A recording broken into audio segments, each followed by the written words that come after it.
I was sitting on my back porch in Scottsdale, Arizona, enjoying my Saturday morning coffee when I heard the unmistakable sound of power tools firing up next door. It was barely 7 in the morning, and my new neighbor, Margaret Kensington, was apparently starting some kind of construction project. I had moved into this quiet subdivision called Desert Vista Estates about 6 months ago, thinking I had found the perfect retirement spot after 30 years as a civil engineer. The irony of what was about to unfold would not be lost on me. Margaret had moved in about 2 months after me, a sharp-faced woman in her late 40s with that distinctive haircut that screamed entitlement. You know the one. She had introduced herself as the newest board member of our homeowners association and made it clear from day one that she took the rules very seriously. Too seriously, in my opinion. She had already sent me 2 violation notices about my garbage cans being visible from the street, and one about the color of my window blinds not matching the approved palette. I had ignored most of her complaints because they seemed ridiculous, but I was about to learn that Margaret did not appreciate being ignored.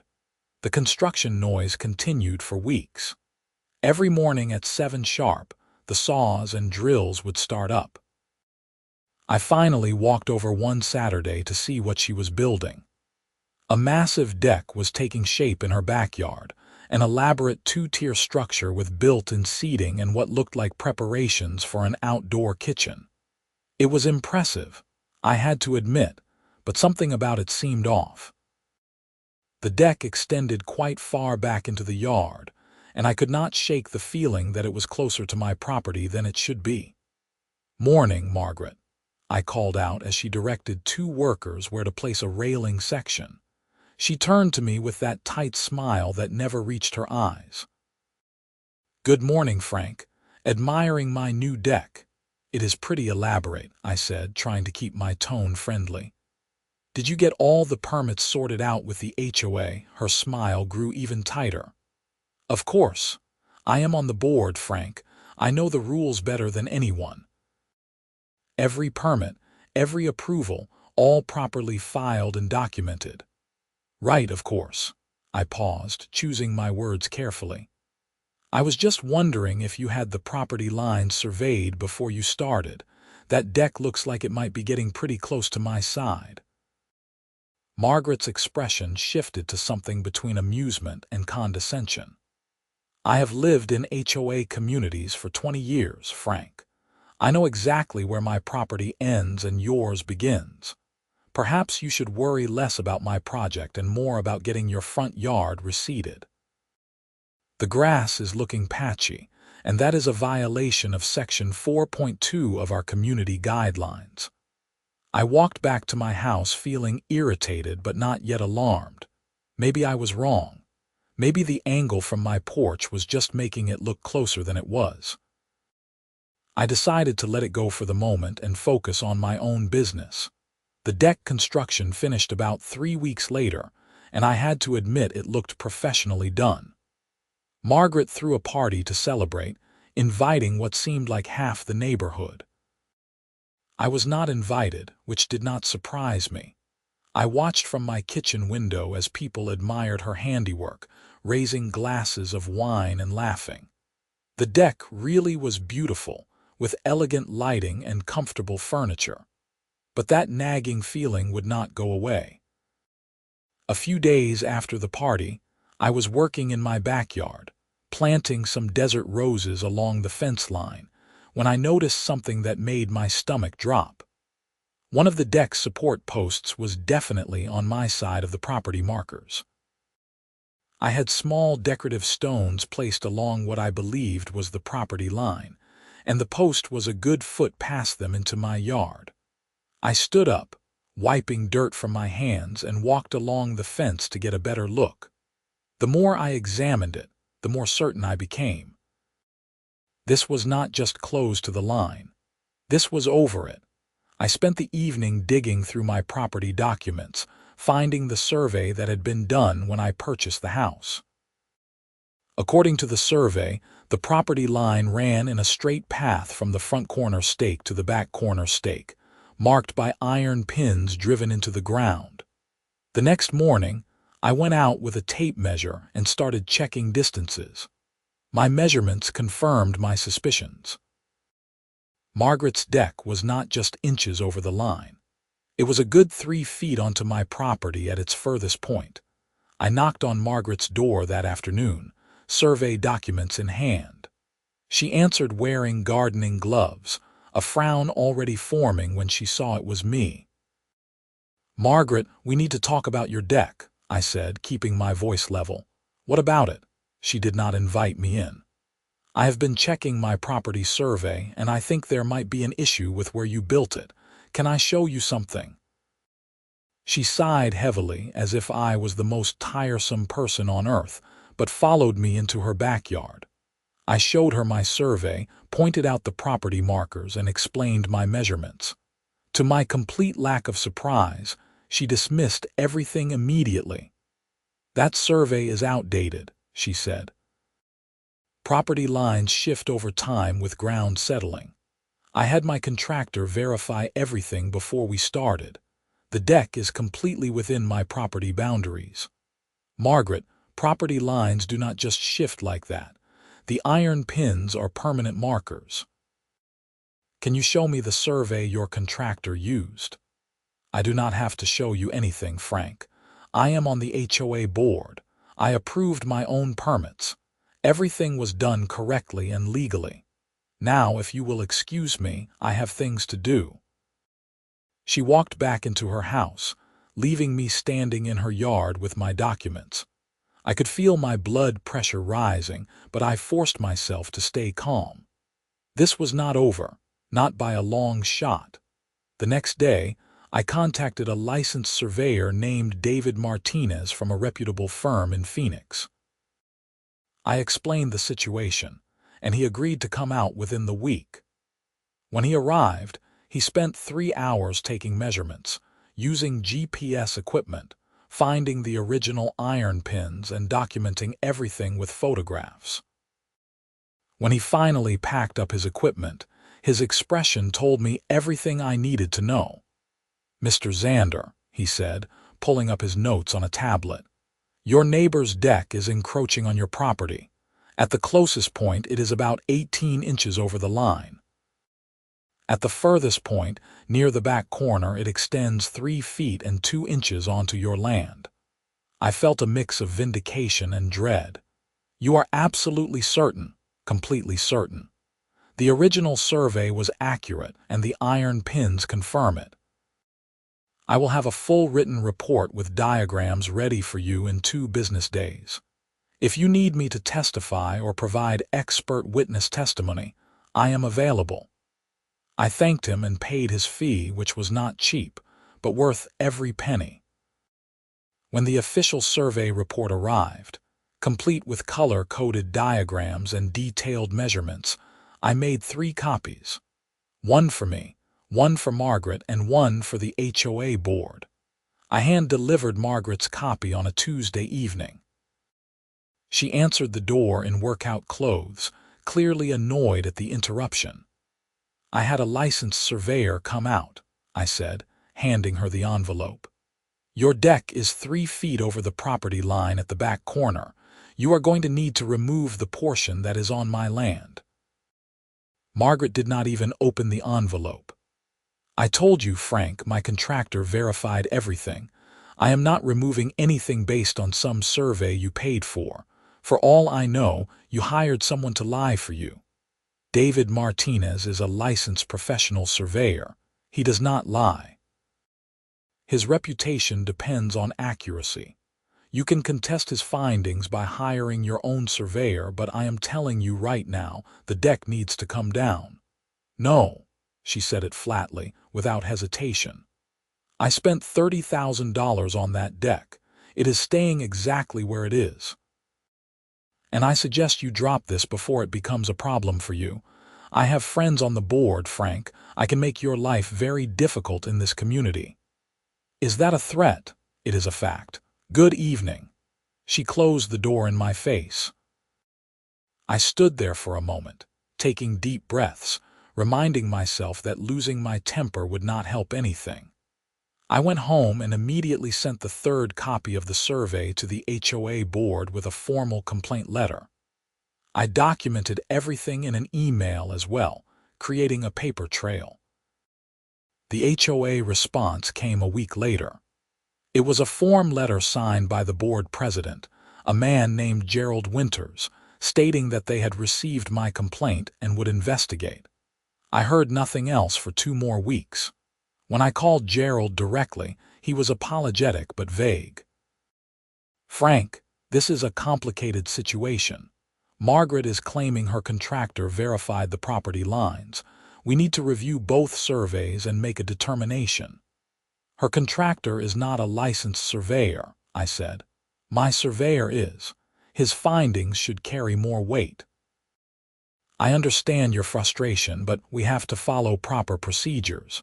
Give us another few weeks to sort this out." Another few weeks turned into a month. During that time, Margaret continued to use her deck, hosting dinner parties and book club meetings. She even had a professional photographer come to take pictures for what I later learned was a home design magazine article. She was rubbing it in my face, and she knew it. I decided to take a different approach. I consulted with a real estate attorney named Patricia Sullivan, who had excellent reviews and specialized in property disputes. She reviewed all my documentation in her downtown Phoenix office, nodding as she read through the survey report. "You have a strong case," she said, looking up from the papers. "The survey is clear. She is encroaching on your property. You have several options here. What do you recommend? First, send her a formal demand letter from my office. Legal letterhead tends to get people's attention. Give her 30 days to remove the encroaching portion of the deck. If she refuses, we can file for an injunction and sue for trespass and quiet title." How long would that take? Court cases can drag on, unfortunately. 6 months to a year is not uncommon for property disputes. But given how clear-cut the survey is, I think we would prevail. The question is whether she will settle before it gets that far. I authorized Patricia to send the demand letter. It went out via certified mail, return receipt requested. Margaret signed for it on a Thursday afternoon. By Thursday evening, she was at my door and she was furious. "How dare you get a lawyer involved?" she shouted before I even fully opened the door. "This is a neighborhood dispute. We handle things internally through the HOA." "I tried that, Margaret. The HOA has done nothing for 6 weeks. You are trespassing on my property and you refuse to fix it." "I am not trespassing. My deck is on my property." "Then hire your own surveyor to prove it. I will wait." She glared at me, her face flushed red. "You are making an enemy of the wrong person, Frank. I have lived in this community longer than you. I know everyone on the board. You will regret this." "Is that another threat? Because my attorney would love to know about that." She stormed off without another word. I closed the door and immediately wrote down everything she had said, including the time and date, adding it to my growing file of documentation. True to her word, Margaret began making my life difficult. Within a week, I received HOA violation notices for things I had never been cited for before. My mailbox was supposedly the wrong shade of black. My front door wreath violated the seasonal decoration policy. My car was parked 6 inches too close to the sidewalk in my own driveway. Each violation came with a fine ranging from $50 to $200. I contested every single one, providing photographs and citing the actual HOA bylaws, which I had now read cover to cover. Most of the violations were either fabricated or based on rules that did not exist. But the HOA board, clearly influenced by Margaret, started denying my appeals. I paid the fines under protest and documented everything for what I was certain would eventually be a lawsuit. The situation escalated when I came home one day to find a notice taped to my door stating that the HOA had approved an assessment for my property to repair structural damage to the shared drainage system. The assessment was for $8,000, due in 30 days. I had never had any drainage issues, and no one had inspected anything on my property. I called Gerald Winters immediately. "What is this drainage assessment about?" He sounded uncomfortable. "Frank, the board has determined that water runoff from your property is causing damage to the community drainage system. Based on what evidence? No one has inspected my property. Margaret reported observing excessive runoff during the last rain." Margaret reported it. Of course she did.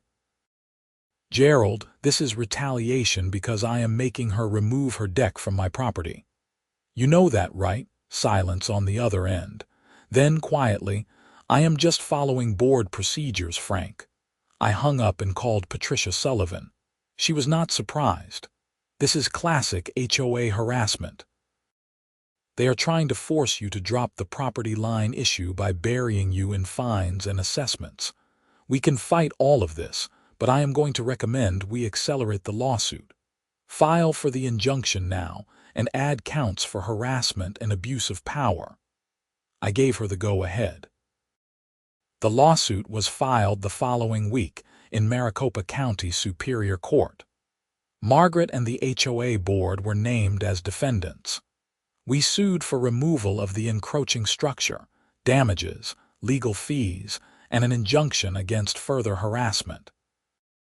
When Margaret was served with the lawsuit, she went nuclear. She called an emergency HOA meeting, which I was not allowed to attend since I was now suing the organization.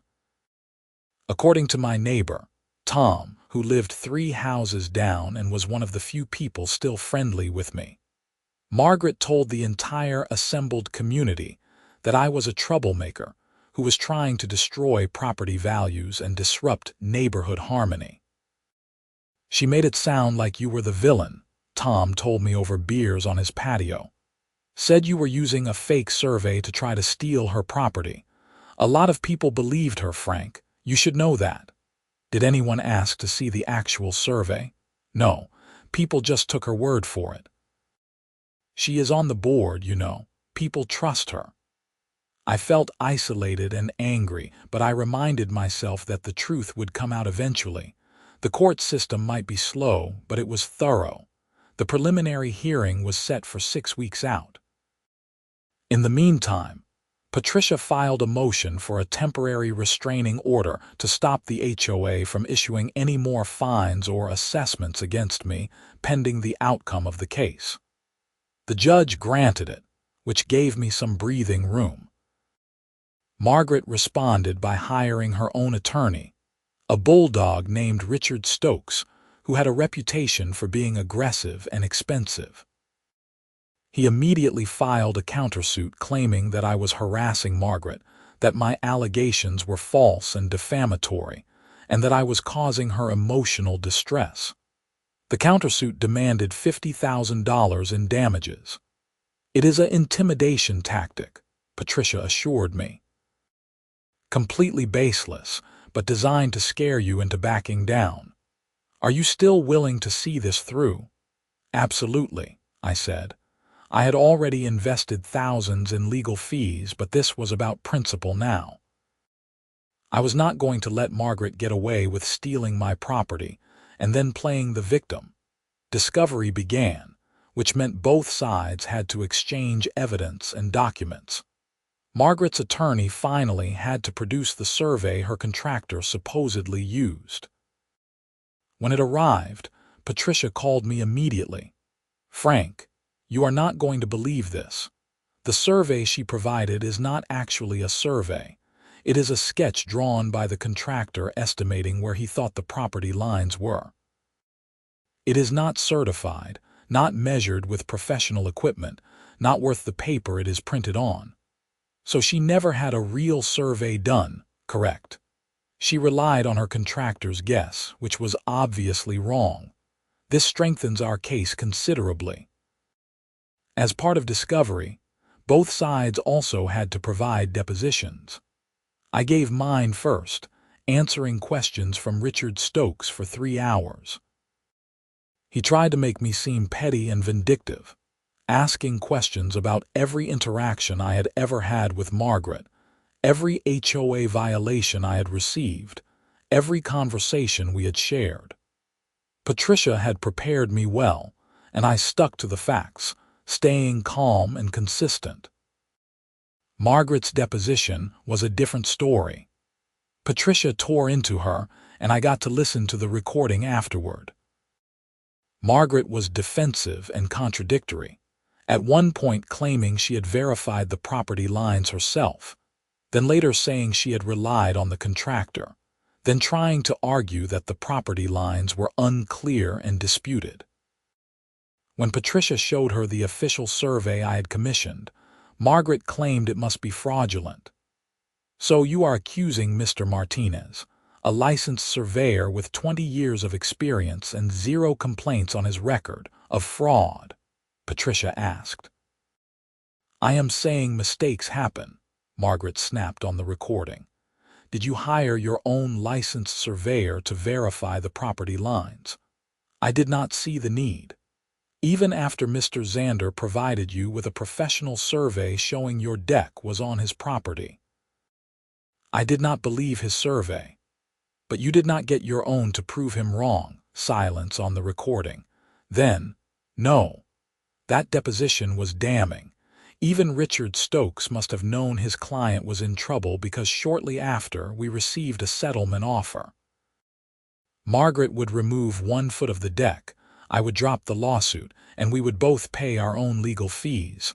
I rejected it immediately. 1 foot is not 3 feet. The entire encroachment comes off or we go to trial." We went back and forth with several more offers. Margaret kept trying to negotiate keeping at least part of the deck on my property, offering to pay me for an easement, offering to landscape my yard as compensation, offering everything except actually complying with the law. I refused every offer. The case finally went to trial 8 months after I had filed the lawsuit. It was heard by Judge Amanda Morrison, a no-nonsense woman in her 60s with a reputation for fairness. The trial lasted 3 days. On day 1, Patricia presented the survey evidence. David Martinez testified, explaining his methodology, showing the court the iron pins, the GPS coordinates, the photographs, the measurements. He was professional and credible, and the judge asked him several detailed questions that he answered without hesitation. Richard Stokes tried to poke holes in the survey during cross-examination, but he had nothing to work with. The survey was airtight. On day 2, Margaret's contractor testified. He was a nervous man named Bill Henderson who clearly wished he was anywhere else.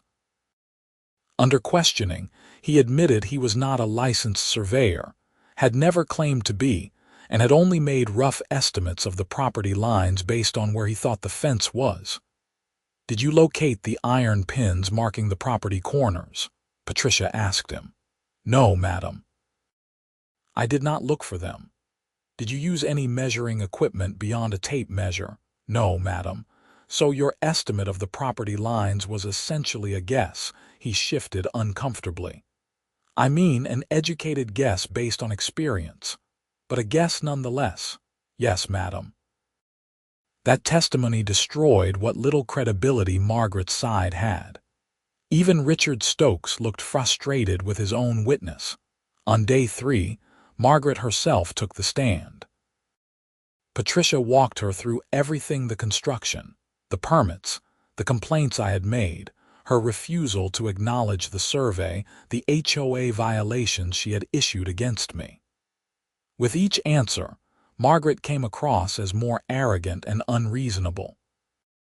She actually argued to the judge that, as an HOA board member, she knew better than a licensed surveyor where the property lines were. Judge Morrison stopped her mid-sentence. "Miss Kensington, Are you seriously telling this court that your position as a homeowners association board member gives you expertise equivalent to a licensed surveyor? Margaret backtracked, flustered. I am just saying I know this property. I have studied the plat maps.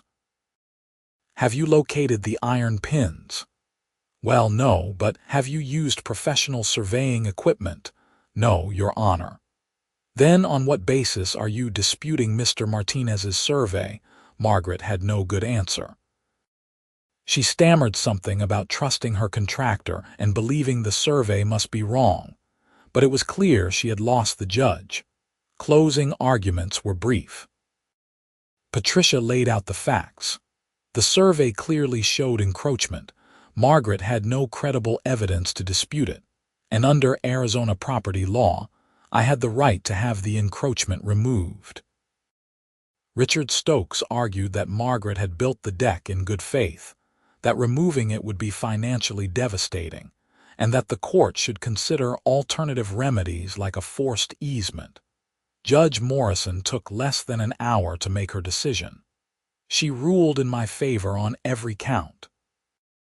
The deck encroachment had to be removed entirely within 60 days. Margaret was ordered to pay for the removal.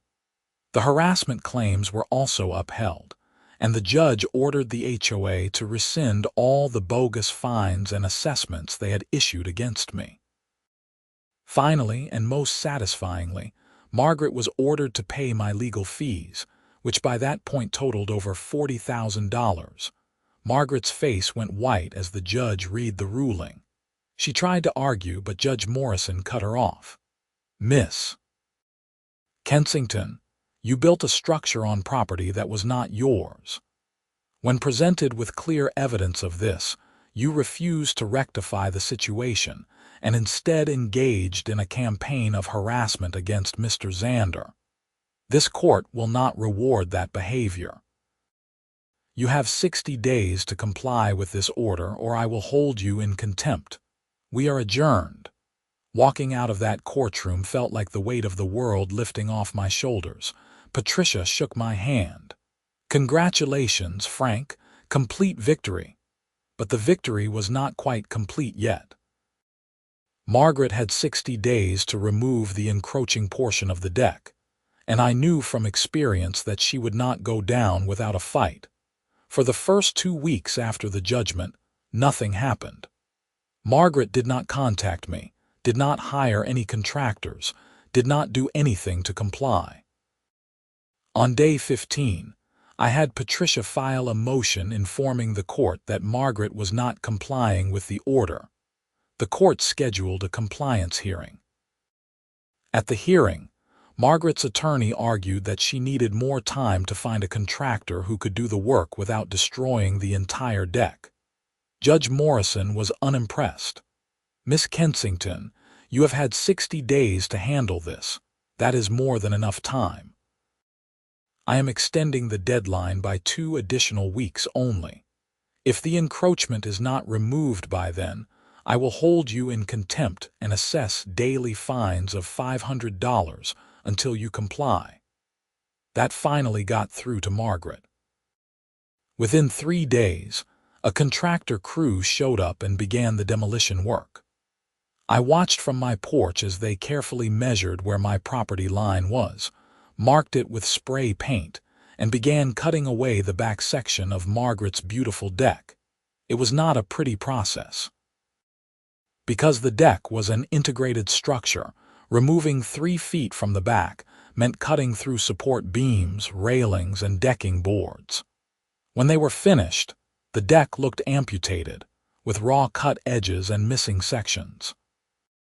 The contractor tried to make it look somewhat finished by adding a temporary railing where they had cut, but the deck was clearly damaged and would need significant additional work to look whole again.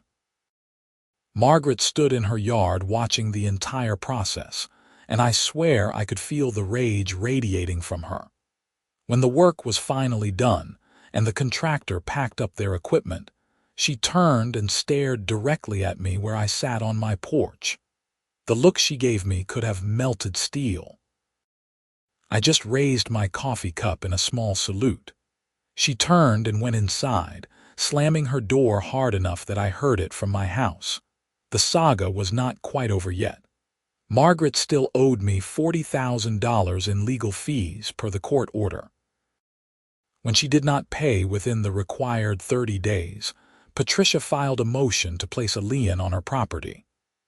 The lien was granted, which meant Margaret could not sell or refinance her house until my legal fees were paid in full. That apparently was the final straw. 2 weeks after the lien was placed, I received a cashier's check via certified mail for the full amount. There was no note, no apology, nothing. Just the check. I deposited it immediately and sent a thank you email to Patricia, who had earned every penny of her fee. The HOA board also underwent some changes in the aftermath of the lawsuit.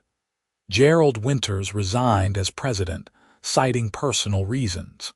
2 other board members also stepped down. At the next HOA election, 3 new members were voted in, including Tom from down the street.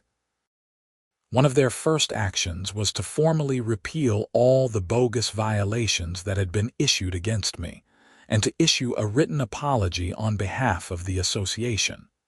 Margaret remained on the board for another 2 months before she also resigned. According to Tom, she had become a pariah. Other board members would not work with her, and several homeowners had filed complaints about her abuse of power. Her resignation letter was terse and bitter, claiming that she could no longer serve a community that did not appreciate her dedication. As for Margaret herself, we became the neighbors who pretended each other did not exist. If I was outside when she pulled into her driveway, she would wait in her car until I went inside. If we happened to collect our mail at the same time, she would turn around and come back later. We never spoke again after the trial. About 4 months after everything was settled, I noticed a for sale sign go up in Margaret's yard. I was not surprised. Living next door to someone, you had lost a major lawsuit to could not be pleasant, and every time she looked at her mutilated deck, she was reminded of her defeat. The house sold within 6 weeks. The new neighbors were a young couple named Sarah and Mike Chen with 2 small kids. When they introduced themselves, they mentioned they had gotten a great deal on the property because the previous owner seemed desperate to sell. She left the deck kind of torn up, Mike said. Did something happen there? I smiled. Long story. Let me just say that property lines matter in this neighborhood. Sarah laughed. Good to know. We will make sure to check ours before we build anything. They turned out to be wonderful neighbors, quiet, friendly, and respectful. Mike actually helped me build a new fence along the property line, and we made sure to use the official survey markers as our guide. I never saw Margaret again after she moved out. I heard through the neighborhood grapevine that she had bought a condo in Phoenix, a place without an HOA. The irony was not lost on anyone. Looking back on the whole ordeal, I could not help but reflect on what a waste it all had been. If Margaret had just acknowledged the survey from the beginning, she could have adjusted her deck plans and saved everyone a tremendous amount of time, money, and stress. Instead, her arrogance and her need to be right no matter what had cost her tens of thousands of dollars, humiliated her in court, and eventually driven her from her home. The experience also taught me a lot about HOAs and how easily they could be abused by people in power. The checks and balances that were supposed to prevent board members from acting like petty tyrants clearly had not worked in our community. It took a lawsuit and multiple resignations to finally reform the system. Tom and the new board members worked hard to implement better governance procedures. They established an independent review committee for violation appeals, created term limits for board positions, and required that any violation notice include photographic evidence and specific bylaw citations. The changes helped, but the whole experience left me wary of HOA power. As I sat on my porch one evening about a year after everything had concluded, enjoying the Arizona sunset and watching the Chen kids play in their yard, I felt a sense of peace I had not experienced since before Margaret had moved in. My property was mine, clearly marked and legally protected. The neighborhood had calmed down. The HOA was functioning properly, and I had learned the valuable lesson that sometimes you have to fight for what is right, even when it is expensive and exhausting. The cut-off deck section that had been removed was hauled away during Margaret's move out, along with the rest of the damaged structure. The Chens eventually built their own, much smaller deck, but only after hiring a surveyor to mark the exact property lines first. They joked that they were not taking any chances after hearing the legendary deck war story, as it had become known in the neighborhood. My own backyard became a peaceful retreat again. I planted more desert roses, added a small water feature, and built a pergola that was definitely, unquestionably, entirely on my own property. I even had David Martinez come back to verify, just to be absolutely certain. He laughed when I called him, but he understood. Once you have been through a property dispute like that, you become hyper-aware of boundaries. The whole situation also gave me a new appreciation for the legal system, despite its flaws and slowness. Judge Morrison had cut through Margaret's bluster and self-importance to find the simple truth. She had built on property that was not hers, and she had to fix it. The fact that she was an HOA board member, the fact that she had spent a lot of money, the fact that she believed she was right, none of it mattered when confronted with the objective evidence of a professional survey. I framed a copy of the final court order and hung it in my home office, not out of spite, but as a reminder. A reminder that truth matters, that documentation matters, and that standing up for yourself is sometimes necessary even when it is difficult. The HOA continued to function much better under the new leadership. Tom proved to be an excellent board president, focused on actual community maintenance rather than petty rule enforcement. The neighborhood social events started up again: movie nights, holiday parties, community garage sales. People seemed happier, more relaxed. The tension that Margaret had created with her constant violation notices and power trips dissipated. I even served on the Architectural Review Committee for a year, helping to review applications for home modifications. I made sure that every applicant was advised to get a proper survey before building anything near property lines. My story became the cautionary tale that the committee shared with anyone planning construction. One applicant, a nice woman named Jennifer, thanked me profusely after I recommended she survey her lot before installing a pool. "I had no idea property lines could be so complicated," she said. "I just assumed the fence was the boundary." "Fences lie," I told her. "Surveys do not. Spend the money up front and save yourself a lot of trouble later." She took my advice, got the survey, and discovered that her fence was actually 8 inches onto her neighbor's property. She worked with the neighbor to move the fence to the correct location before starting her pool project.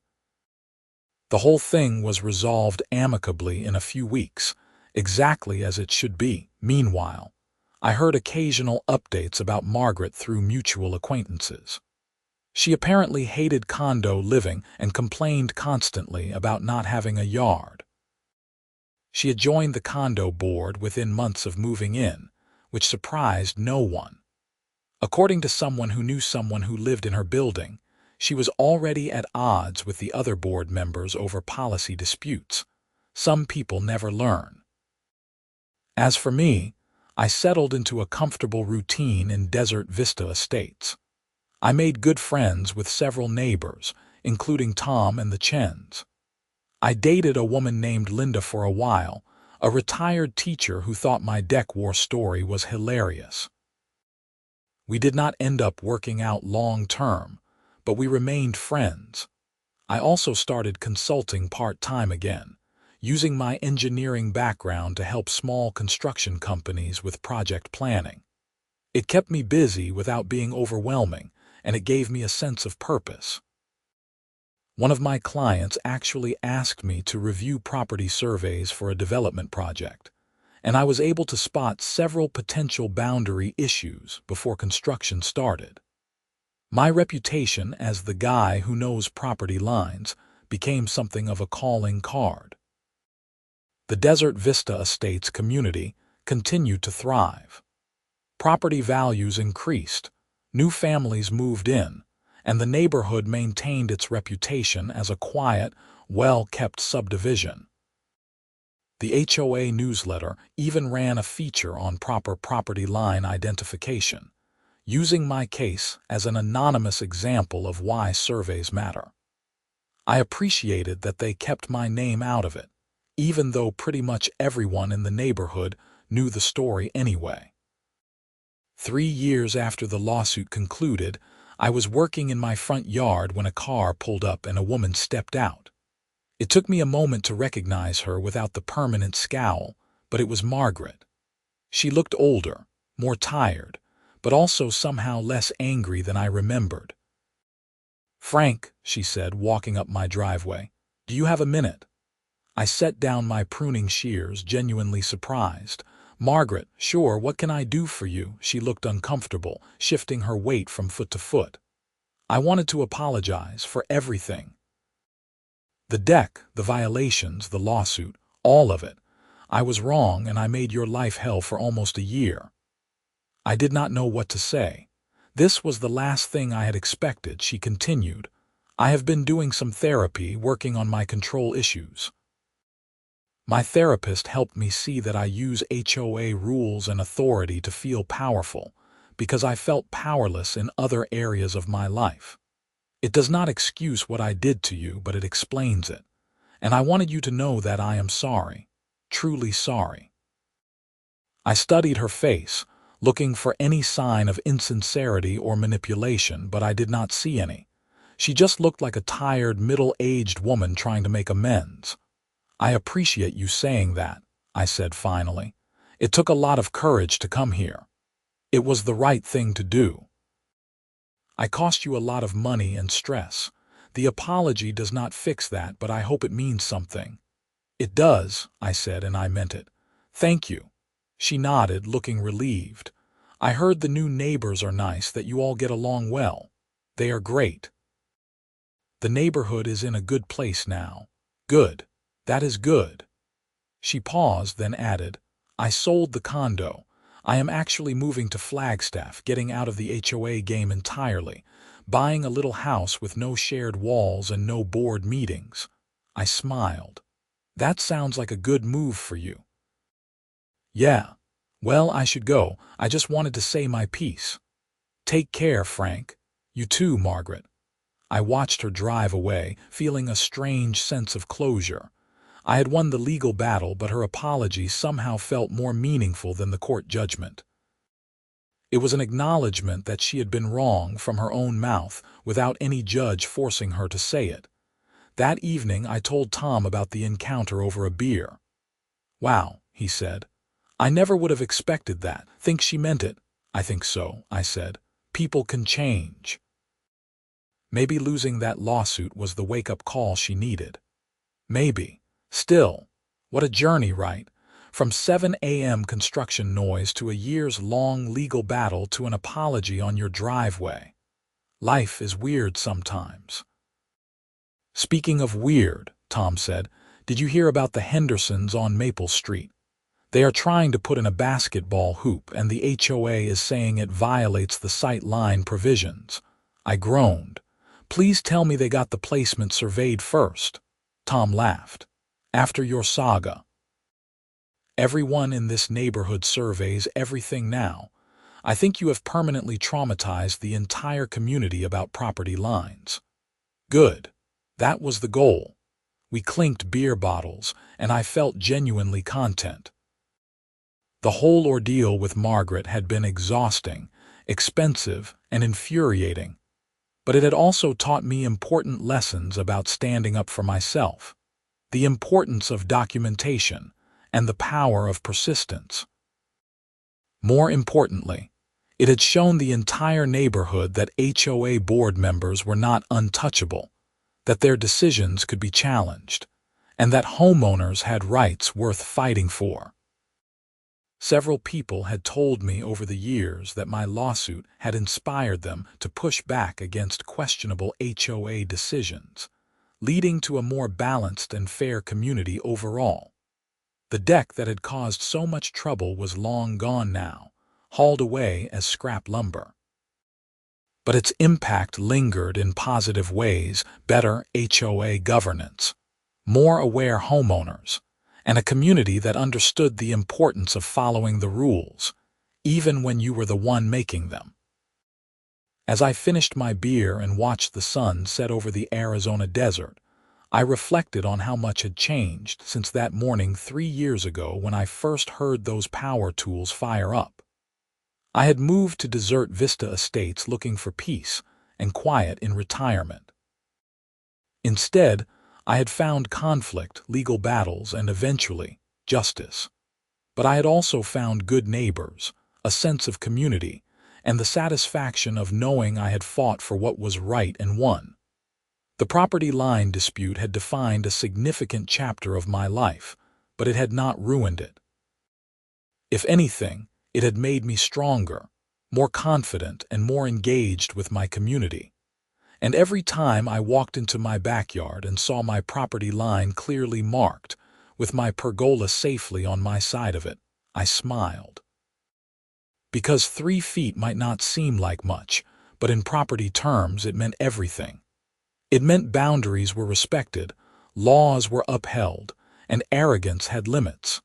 Margaret had learned that lesson the hard way, but she had learned it. And in the end, that was worth more than any court judgment or legal fee reimbursement. It was proof that even the most difficult people could grow and change if given the right motivation.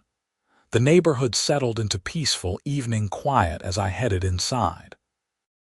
Tomorrow I would probably work on my garden, maybe have lunch with Tom, perhaps help Mike Chen with a project he had mentioned. Normal, pleasant retirement activities, exactly what I had moved here for in the first place. The deck war was over. The lessons remained. And life in Desert Vista Estates, Arizona, continued on, just a little bit wiser and a little bit fairer than before.